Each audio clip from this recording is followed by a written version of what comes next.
ఇప్పుడు మీరు చూడబోయే ఈ ప్రాపర్టీ విజయవాడ మురళీనగర్లోనండి. ఇది వచ్చి కమలమ్మ బజార్ నుంచి రావచ్చండి. ఉత్పలవారి వీధి నుంచి కూడా వెళ్ళవచ్చు. ఈ ప్లాట్ వచ్చి మెజర్మెంట్స్ రోడ్ ఫేస్ వచ్చి 98 అండి, లోతు 80, 853 స్క్వేర్ యార్డ్స్ అండి.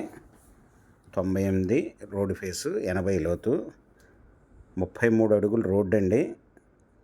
Layout plot. ఇది బ్యాంక్ లోన్ కూడా అవైలబుల్ అండి. మంచి అపార్ట్మెంట్ కట్టుకునే కొలతలండి ఇవి. ఇది 1 స్క్వేర్ యార్డ్ వచ్చి 33,000 రూపాయలు చెప్తున్నారండి. స్మాల్ నెగిసిబుల్, చాలా తక్కువ నెగిసిబుల్లో ఉంటుందండి. ఈ ప్రాపర్టీ డీటెయిల్స్ డిస్క్రిప్షన్లో ఇవ్వడం అయిందండి. అది చూసి మీకు నచ్చినట్టయితే స్క్రీన్ మీద ఉన్న ఫోన్ నెంబర్కి కాల్ చేయగలరు. మీకు ఈ ప్రాపర్టీ నచ్చినట్టయితే సబ్స్క్రైబ్ చేసుకోండి, లైక్ చేయండి, షేర్ చేయండి.